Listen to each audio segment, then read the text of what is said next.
All right. So glad to have all of you here on tonight. And again, this is the third night of what it is that we're trying to do right here. Along with Memphis Theological Seminary, we are coming to you and with this African-American prophetic tradition class, focusing in on the rhetoric and theology of James Cone. I am Dr. Andre Johnson, Associate Professor of Rhetoric and Media Studies at the University of Memphis, and also visiting scholar right here at Memphis Theological Seminary. And this is night 3 of our guest lecturers. The first night you had to put up with me and my talk on the rhetorical of James Cone being a rhetorical theologian. Last night, Dr. Latrice Donaldson took us all the way back to the in the history to look at the antecedents of what we now would consider Black liberation theology. And then, of course, tonight we are all in for a treat. The Reverend Dr. Earle Fisher is coming and going to talk about Albert Clegg, James Cone, and the Black prophetic tradition. So we are excited about tonight. Let me just add, if you are interested in classes like this, maybe auditing them or just dropping in or maybe even enrolling yourself, I can speak for Memphis Theological Seminary. I know Dr. Fisher can as well. If you're interested in any of these classes or any opportunities at Memphis Theological Seminary, I am imploring you, begging you, asking you to go to memphisseminary.edu memphisseminary.edu. The phone number, 901-458-8232. I know on the first night I messed that up, but it's 901-458-8232. That is the number. And we want to thank Dr. P. Gackey and the good folk over at Memphis Theological Seminary, Gail Robertson, Dr. Christopher Davis, and a whole host of others for allowing us the opportunity to do this work. Well, without any further ado, because we have him, because he wanted to do this with this class, we have him, yes, at an airport. So I am going to go ahead on and introduce our guest lecturer for this evening. A movement and ministerial leader at the forefront of social justice and Black liberation efforts in Memphis, Tennessee, and beyond. The Reverend Dr. Earle J. Fisher is from Benton Harbor, Michigan, born to Minister Claudia Fisher, Mr. Earle Bradley. He sojourned to Memphis, Tennessee, the fall of 1999, on a full ride athletic scholarship to play basketball at Lemoyne Owen College. And I do believe that he still got a jumper in him every now and then. He earned his Bachelor of Science degree in computer science back in 2003, Master of Divinity degree in 2008 from Memphis Theological Seminary, and he is ordained in the Christian Church Disciples of Christ and Missionary Baptist denominations. And in 2018, Dr. Fisher earned the Ph.D. in communication from the University of Memphis, and he currently serves, as we mentioned earlier, senior pastor of Abyssinian Baptist Church right here in Memphis, Tennessee.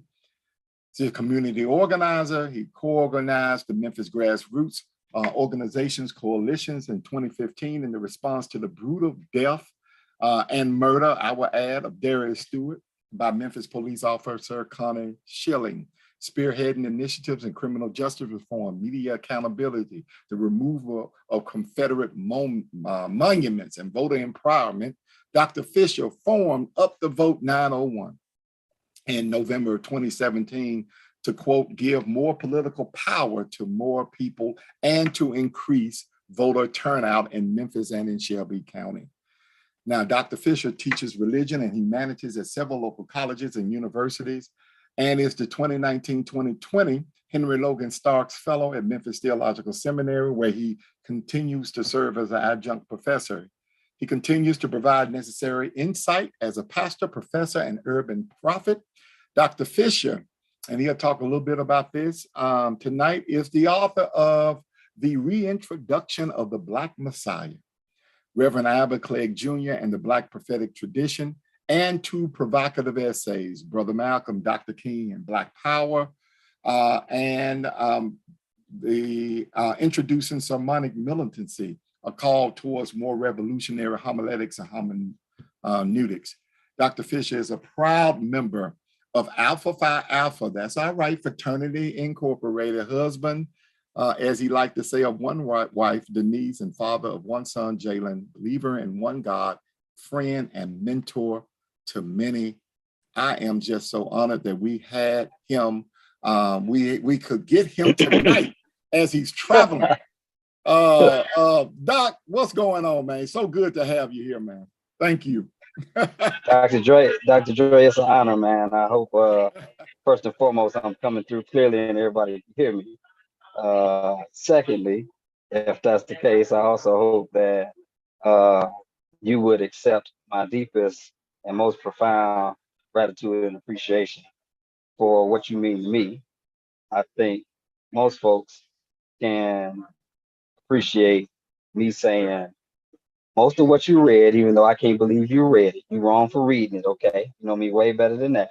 But most of what you read and much of what I've experienced as a scholar and as a pastor, as a community organizer and activist over the last 10 to 15 years,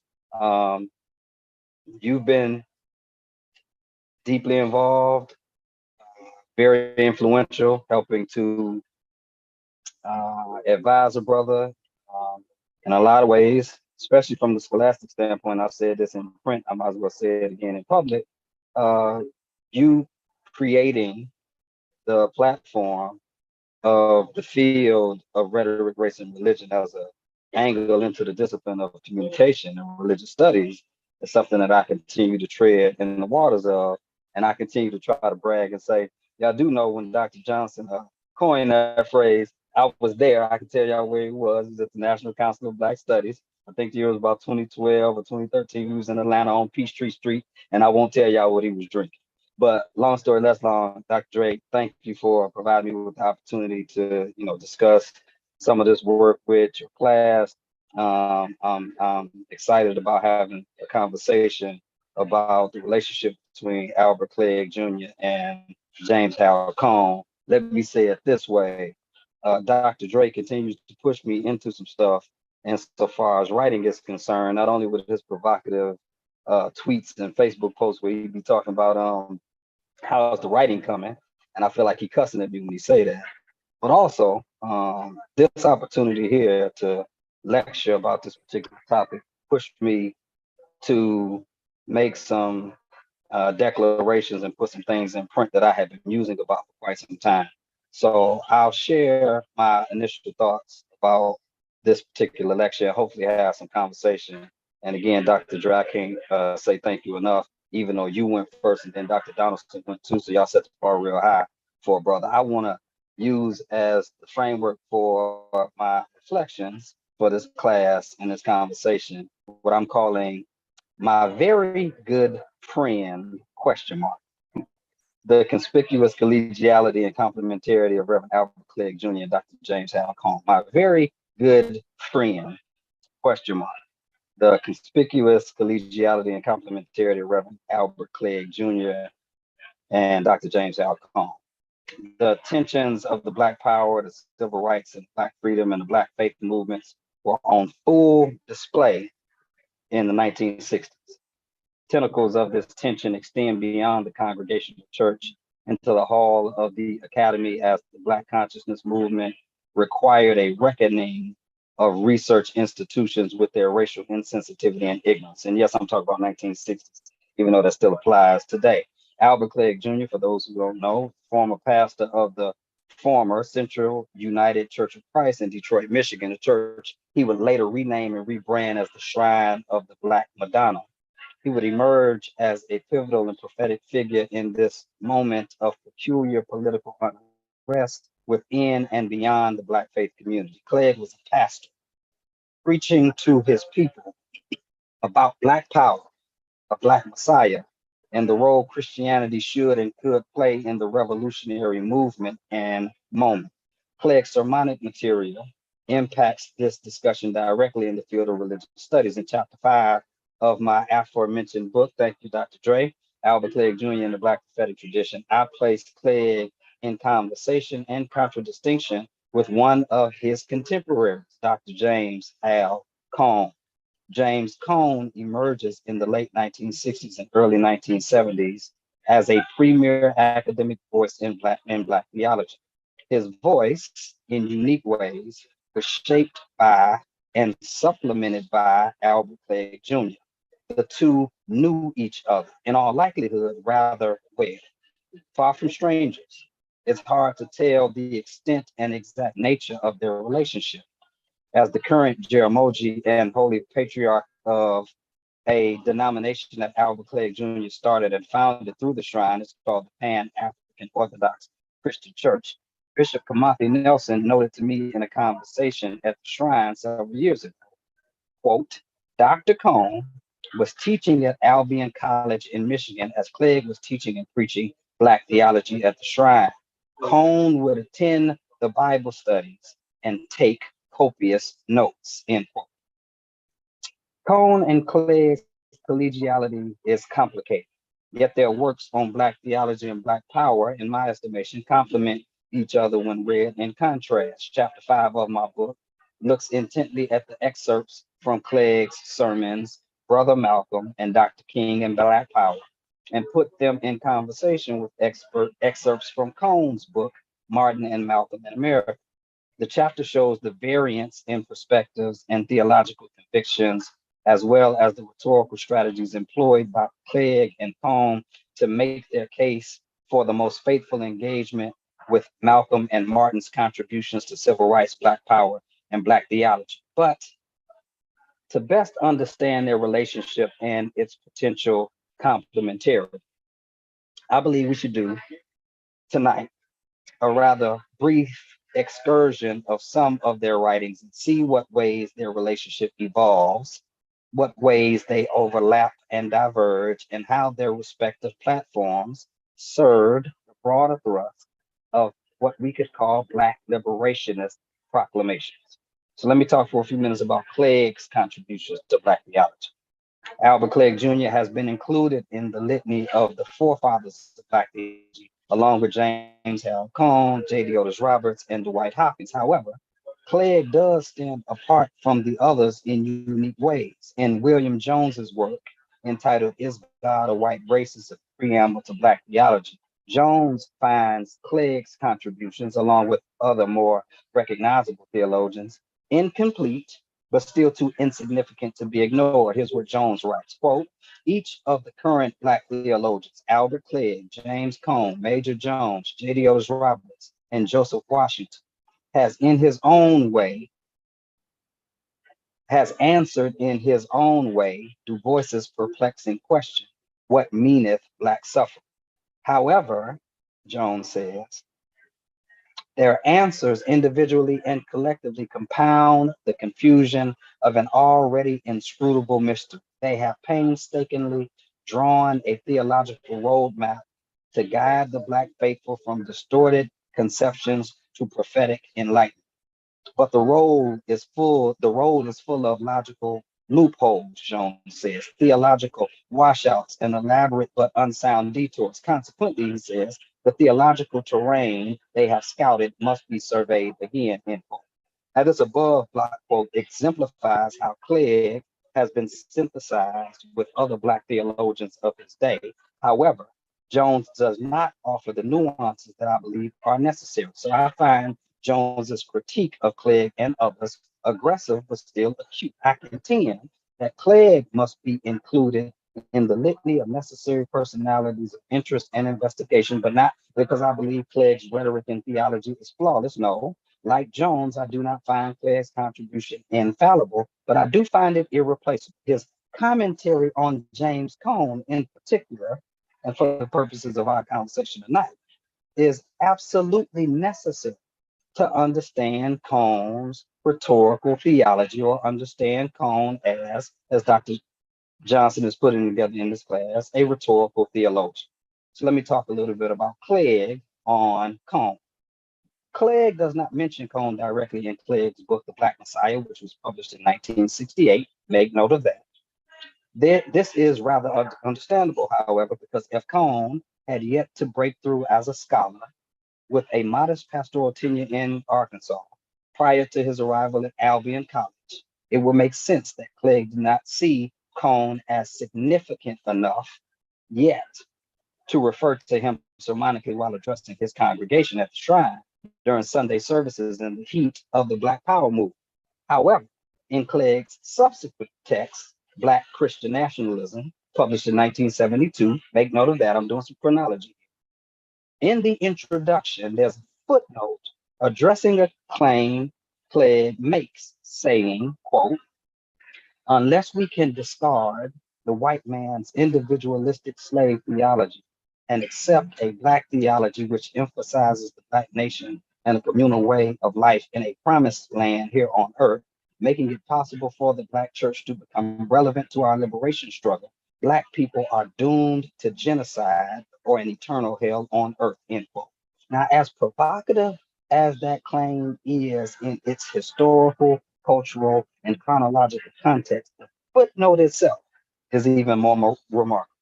Clegg notes, quote, my very good friend, Dr. James H. Cone, is undoubtedly a most interesting and meaningful Black theologian. And while this sentence reads as a straightforward compliment, the follow-up commentary is more conspicuous. Clegg continues, quote, his task is certainly not an easy one. He is our apostle to the Gentiles. He drags white Christians as far as they are able to go and then some in interpreting Black theology within the established framework which they can accept and understand. End quote. I could stop right there. So while on its face it might read as an affirmation, it is textured enough to be presented as a scholastic shade or ecclesiastical innuendo. Clegg's voice and commentary alone is not sufficient to interpret the relationship between him and Cone, and regretfully, Cone's contribution and commentary don't do much to clear or clean things up. So let me talk for a few minutes about Cone's contributions to Black theology. James Cone's contributions to Black theology cannot be understated. At the same time, Albert Clegg Jr. and his theological offerings have by no means been unstudied, but in my estimation have been understudied, similar to the ways Reverend Dr. Jeremiah Wright Jr. has been marginalized and demonized within the framework of the mainstream religious, especially Christian imagination. Clegg has also slipped through the scholastic grasp of so many rhetoricians, theologians, and historians. For example, although James Cone will eventually come to recognize Clegg as a prophetic figure, in Cone's well-known and groundbreaking book, Black Theology and Black Power, published in 1969, make note of that. The book, many believe to be the introduction of Black theology to the broader society. Cone contends that, quote, if, as I believe, Black power is the most important development in American life in this century, there is a need to begin to analyze it from a theological perspective, end quote. Nevertheless, in over 150 pages of spectacular and sufficient critiques of white supremacy, as well as creative constructions of Black power philosophy and theology, Cone offers only one sentence with regards to Clegg. I'm gonna say that again. I need y'all to catch this. In over 150 pages of spectacular and sufficient critiques of white supremacy, as well as creative constructions of Black power philosophy and theology, in a book written in 1969, Cone offers only one sentence. For those on Facebook land, put that in the comment section. One sentence with regards to Clegg. Here it is. Cone states, quote, the Reverend Albert Clegg of Detroit is one of the few Black ministers who has embraced Black power as a religious concept and has sought to reorient the church community on the basis of it, end quote. Cone then proceeds to provide a treatment of the influence and contributions of the Black Muslims and Islam on Black power and religious thought. No mention of Clegg's conspicuous and creative theology, nor is there any reference to the Black Messiah as a book or a concept at all. Cone's numerous works on Black theology, Black power, and Black liberation have been hallmarks of academic analysis of race and religion in America now for decades. And to know that a book that bears the name of the precise theology Albert Clegg Jr. personified and practiced only casually drives by Clegg's address is disconcerting. So let me talk about Cone on Clegg.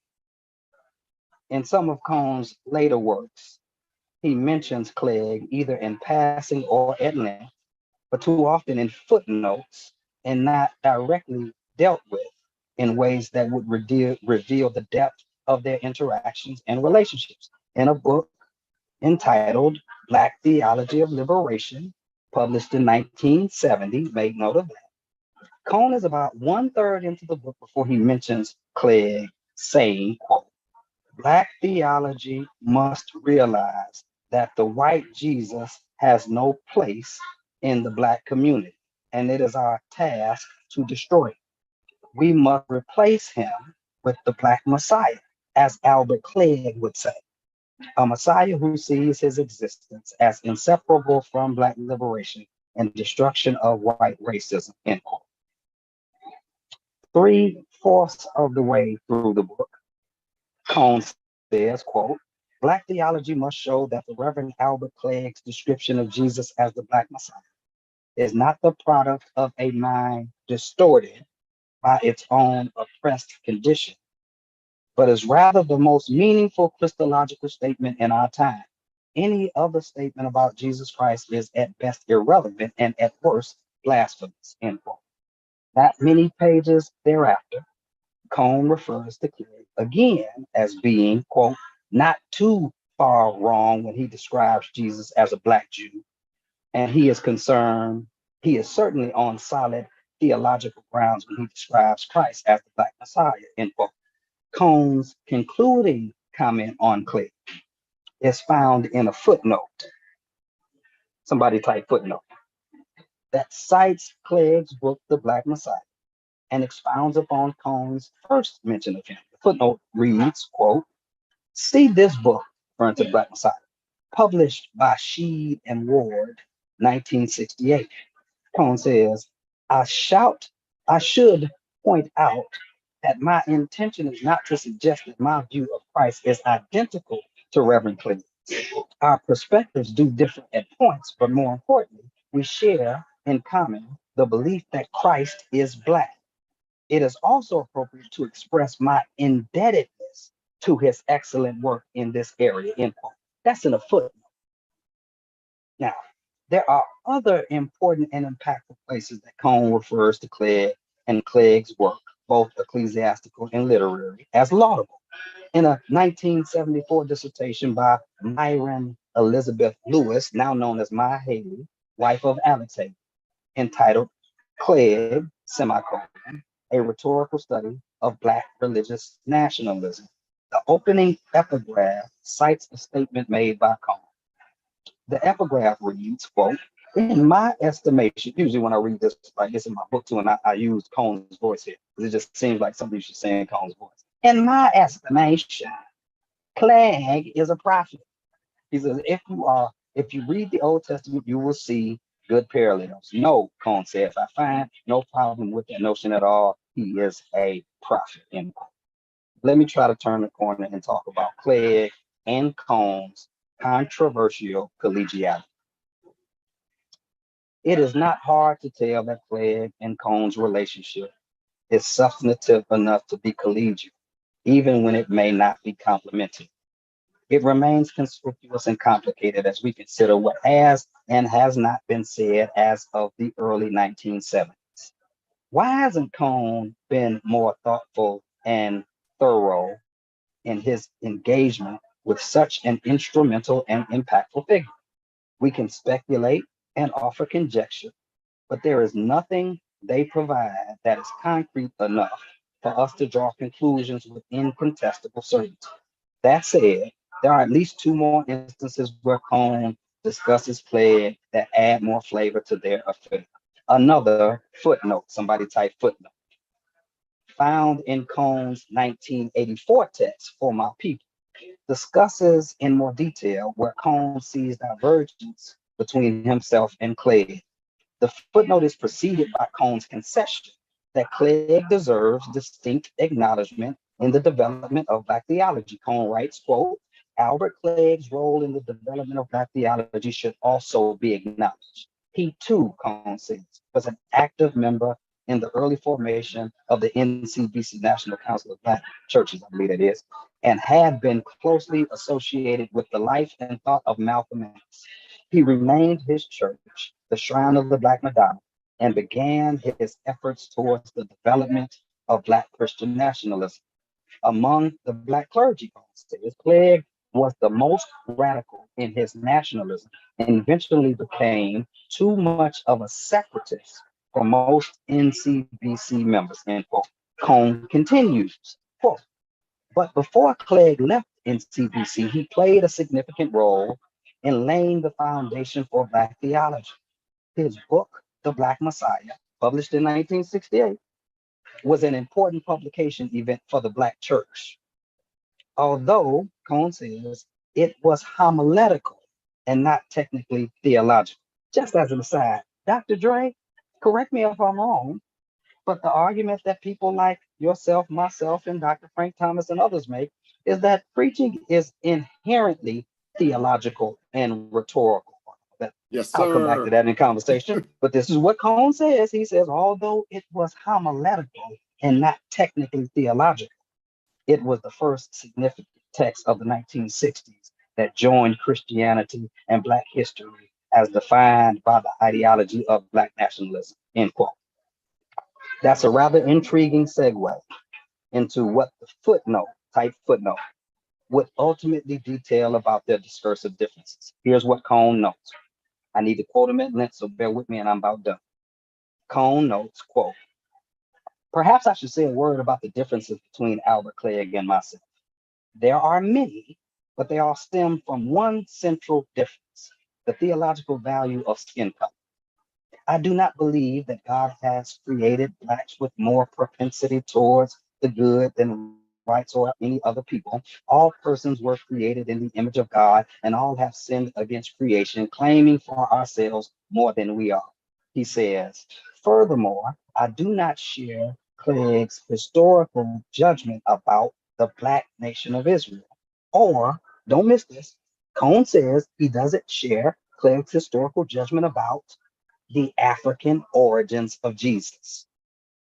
He says, even if his interpretation were based on factual evidence, well, it's not, okay, that's too much ad-lib. Even if his interpretation were based on factual evidence, the theological conclusion must point to a God centered on and concerned about the salvation of all, including whites.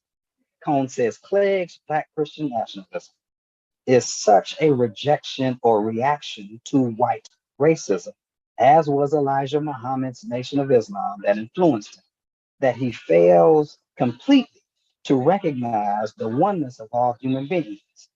Cone says, whatever else we may say about the methods that Martin Luther King Jr. used in the civil rights movement, his beloved community is the goal of every genuine Christian. For without this element, the gospel is no longer the gospel. It is Clegg's inordinate focus on the particularity of Blackness that has led him to place the universalism of the gospel in jeopardy, turning it into an ideology. This is also why he rejects the letters of Paul and Jesus' resurrection as essential elements in his theological perspective. Black Christians can take Clegg Black Christians can take Clegg seriously when he appears to show no respect for genuine biblical Christianity. But here's Cone's concluding collegiality. In the same footnote, he says, quote, despite my differences with Clegg's theology, our similarities were and still are much more significant. The most important of which is the centrality of Blackness and its connection with liberation in the definition of the gospel for the Black community. This agreement between us made us allies in our common effort to make the Christian faith relevant to the Black struggle for freedom. As compassionate and complicated as this section might be, there might not be a more telling text that chronicles Clegg's impact on Cone than that which is offered in Cone's final book, Said I Wasn't Gonna Tell Nobody, published in 2018. Citing a primary difference in audience, both perceived audience and actual audience, Cone suggests, quote, I knew that Black power advocates like Stokely Carmichael and militant Black ministers like Albert Clegg had no interest in debating white religious scholars or well-schooled white ministers, but I did, exclamation point, end quote. Now, this is contrasted with Clegg's introduction in The Black Messiah, published when? 1968, which states, the sermons included in this volume were preached to Black people. They are published in the hope that they may help other Black people find their way to the historic Black Messiah, and at the request of many Black preachers who are earnestly seeking ways to make their preaching relevant to the complex and urgent needs of the Black community. White people who read these pages are permitted to listen to a Black man talking to Black people. Cone continues to highlight Clegg's influence on him, describing, quote, this is back in, said I wasn't gonna tell nobody. I also went to hear Reverend Albert Clegg preach a Black power gospel at the Shrine of the Black Madonna in Detroit. He was the author of The Black Messiah, 1968, a book of sermons addressed to Black power advocates, trying to persuade them to stay in the church, with titles like, quote, An Epistle to Stokely and Brother Malcolm. Clegg was the only preacher I heard, this is what Cone says, he was the only preacher I heard who had the courage to be unashamedly and unapologetically Black. Cone says, I immersed myself in talk about Black love, Black unity, and Black pride, Black liberation, and the Black revolution. The meaning of Black power was clear: self-determination of Black people in every area of their lives by any means they deemed necessary. Cone says no one outside of the Black struggle for justice could tell us what we could and couldn't say or do to gain our freedom, not even Negroes. Then he says this, and I'm done. Cone says, I began to read the Bible through the lens of Black power, Black arts, and the Black consciousness movement. A revolutionary Jesus leaped off the pages of scripture into my mind, enabling me to see things I had not seen before, end quote. At the end of the day, both Albert Clegg Jr. and James Cone are forerunners in the faith and pioneers in the field of Black liberation theology. And I guess they are colleagues and friends. Let them tell. Thank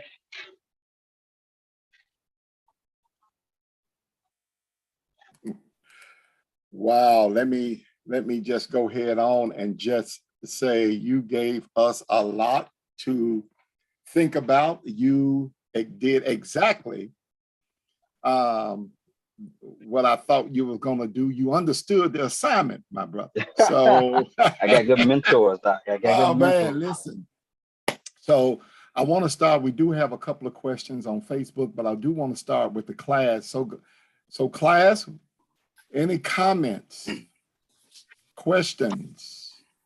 You can turn your cameras on and. I have a comment and actually a question. All right, and this is Clark. Yes. Oh, go ahead, Clark.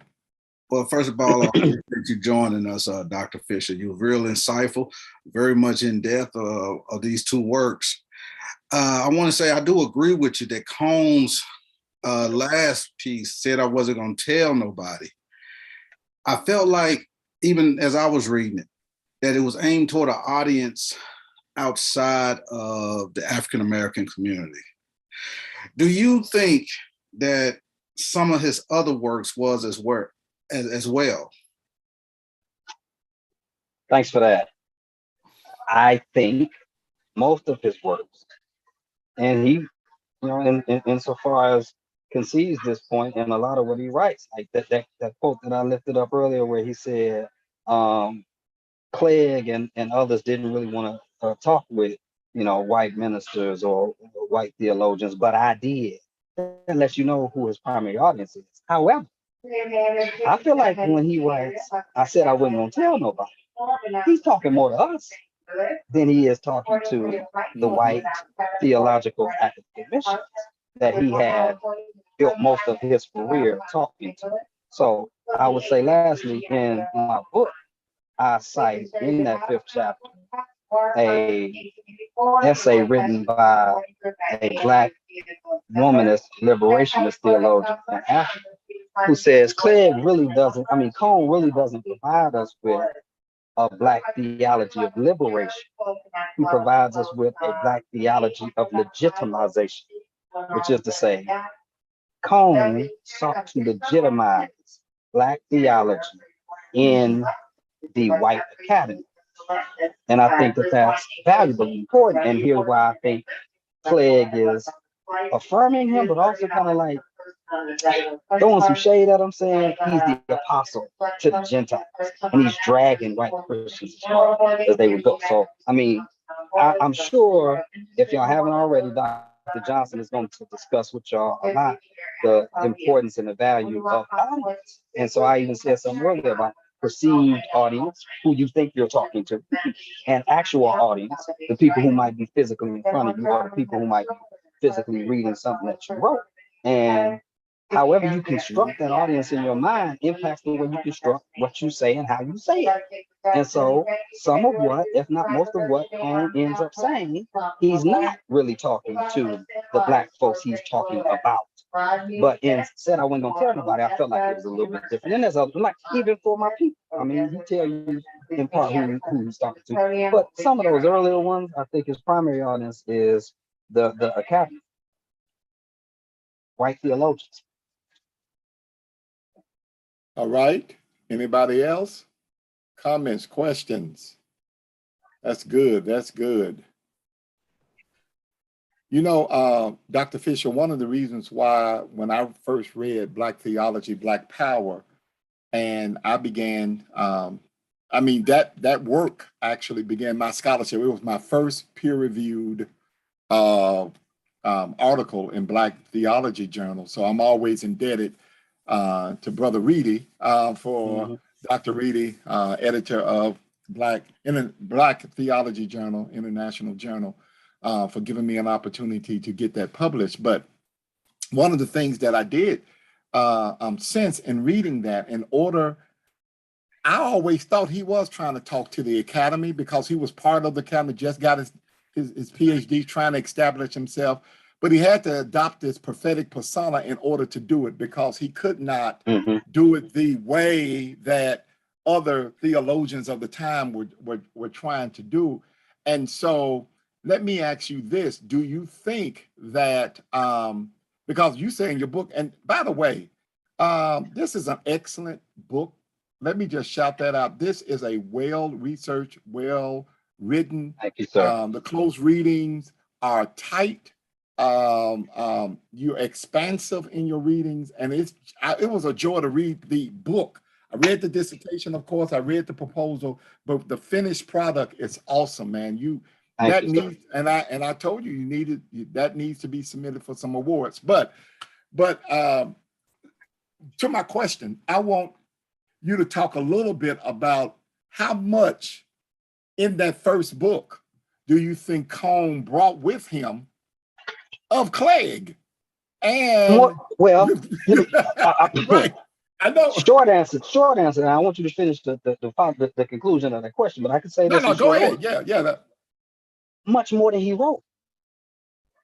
It's clear. It's clear that there was an influence on him. And so let me weave in some of the commentary and questions that I see on Facebook from folks like Dr. Vance P. Ross and my dear sister, Dr. Michelle Watkins, who is the executive director of the Society for Black Study, Black Religious, yes.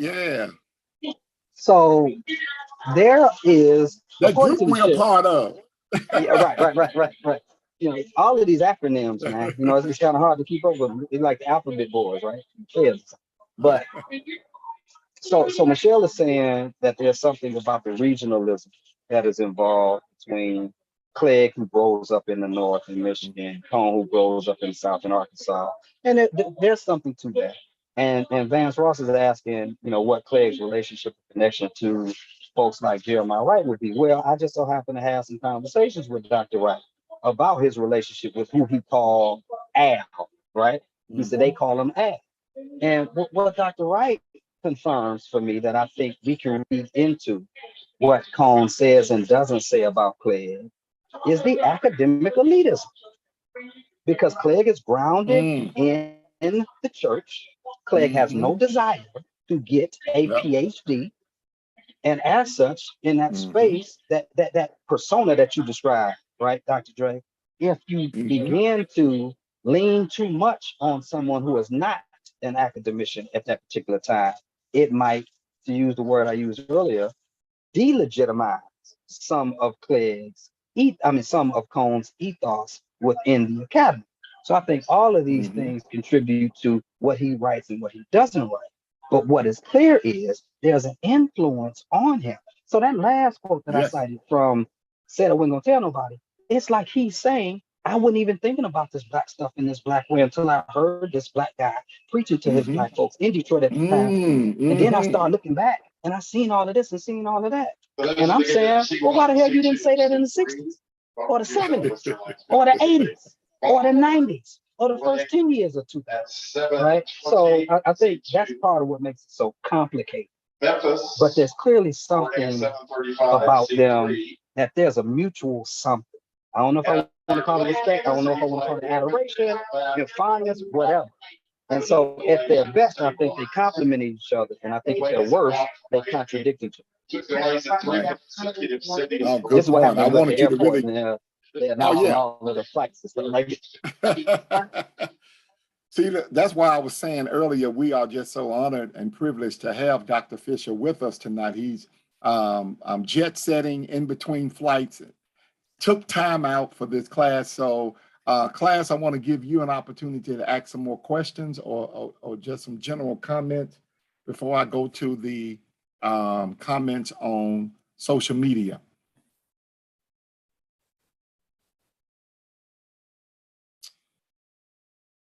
Anyone from the class?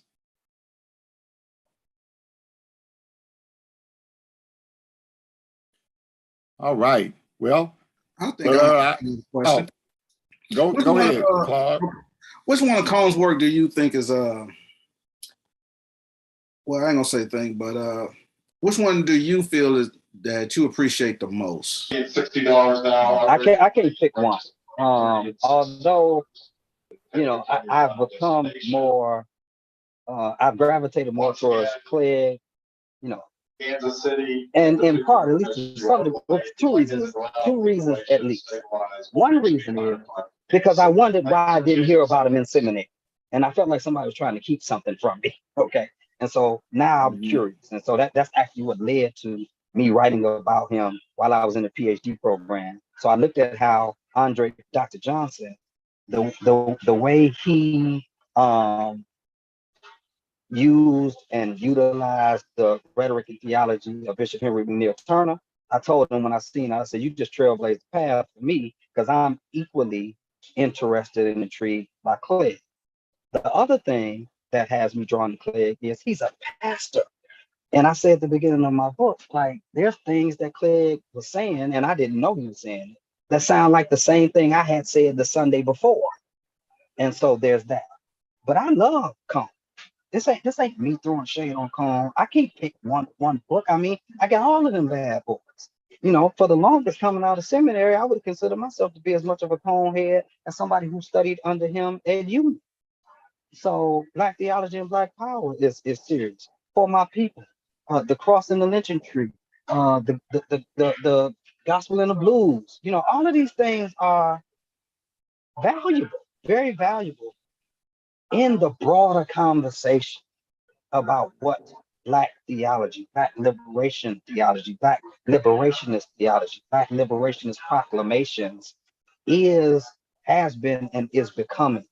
So part of what I am after is getting us to move beyond the binary of either you're this or that, or move beyond the reductionist approach to the field saying this guy is the founder or this guy is the pioneer. No, it's way too many people who contribute way too much for us to reduce it to that. So I'm not trying to diminish Cone as much as I'm trying to offer another important ancestral voice that, if we're honest about it, he just influences, I can say this, he influences Cone much more than Cone seems to influence him.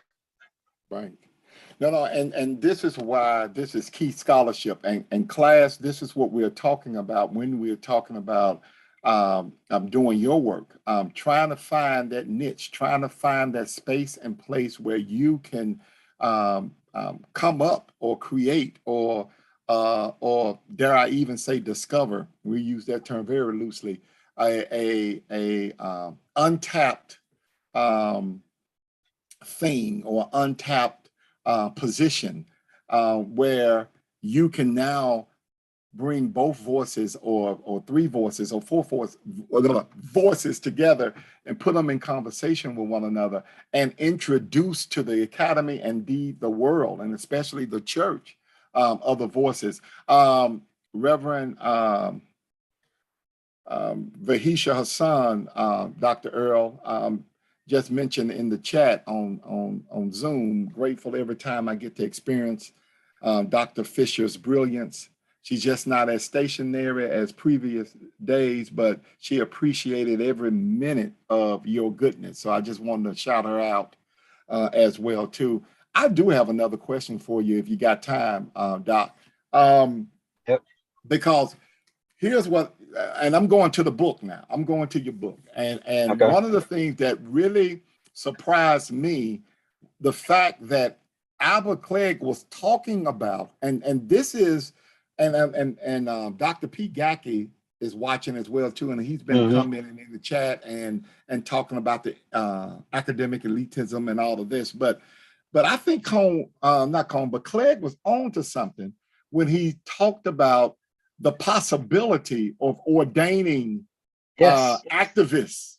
Yep. I love that. I am really contemplating, I've been praying about that right there, and talked about that they were actually doing Christian work or at least the Jesus work of liberation, that they should be ordained, and for back then to get the cover of being ordained and whole notion of Vietnam, but also to open up an understanding of ecclesiology, which a bunch of folk had not even thought about. Can you guys talk a little bit about that? I just thought that was just so powerful.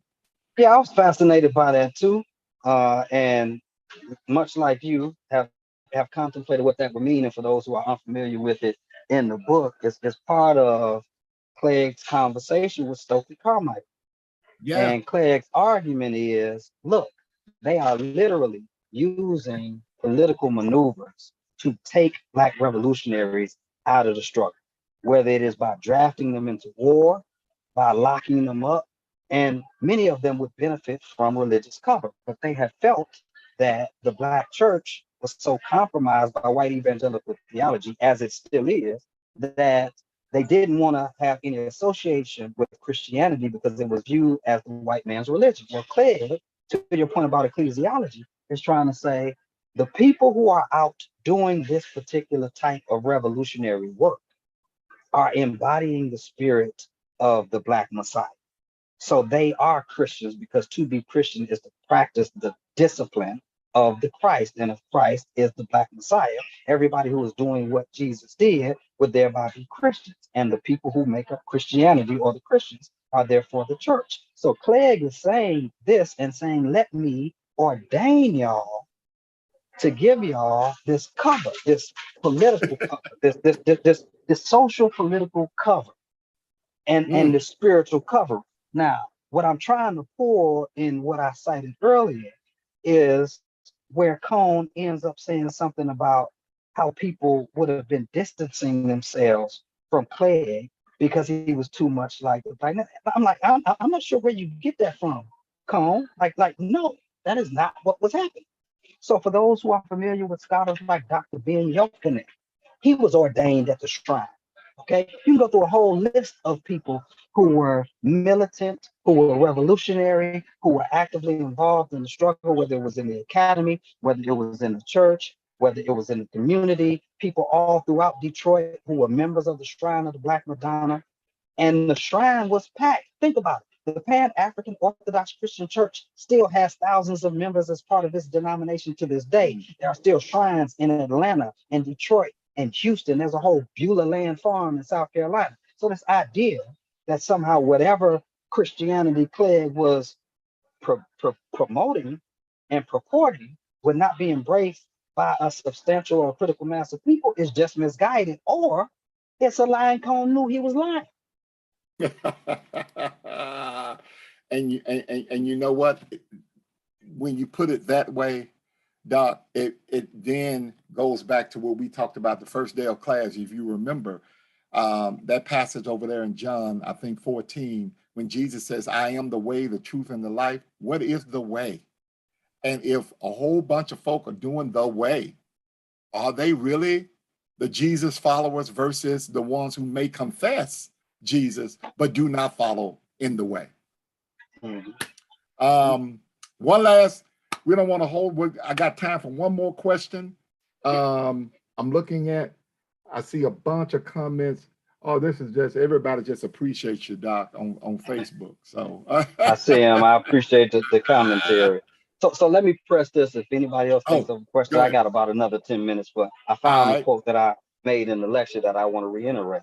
So when Cone says it is Clegg's inordinate focus on the particularity of blackness that has led him to place the universalism of the gospel in jeopardy, turning it into an ideology. People said the same thing about Cone. Okay, that's number one.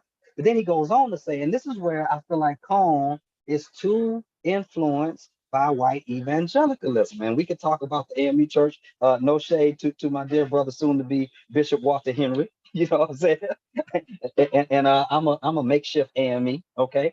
But when Cone says this is also why Clegg rejects the letters of Paul and Jesus's resurrection as essential elements in his theological perspective, and what Black Christian can take Clegg seriously when he appears to show no respect for, this is what Cone calls it, since we're talking about rhetoric here, these words matter, genuine biblical Christianity.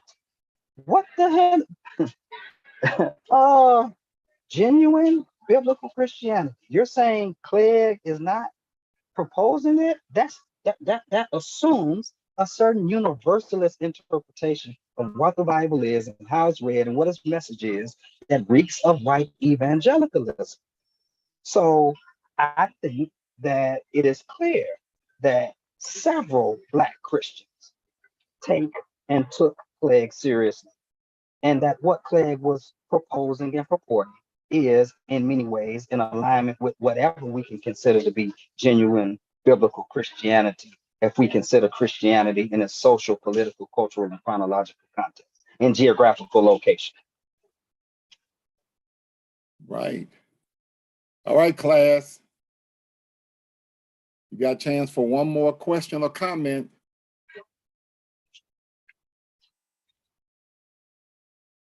All right.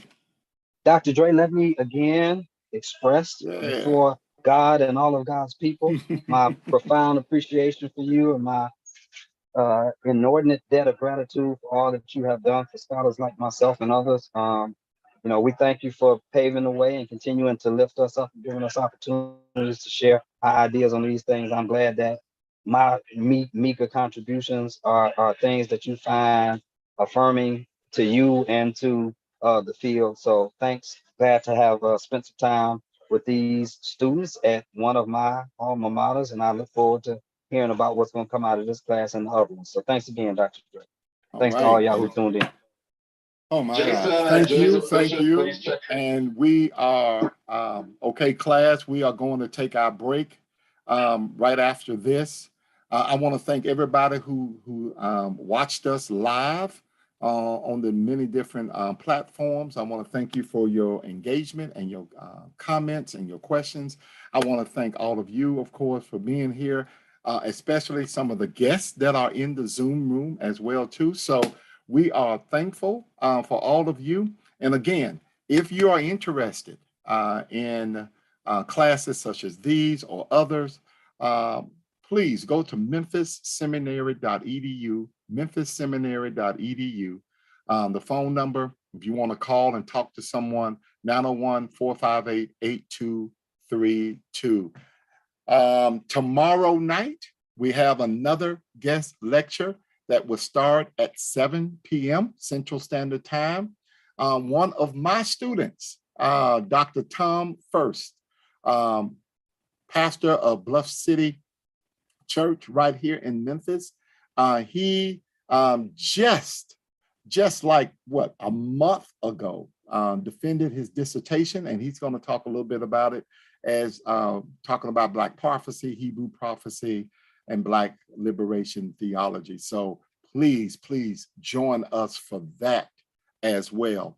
Until tomorrow night at 7 o'clock, live stream audience, I see you then. Class, let's take a 10-minute break, and then we will return back to the Zoom room, and we will continue our discussion on Black theology, Black power. See everybody. Thank you again. Bye-bye.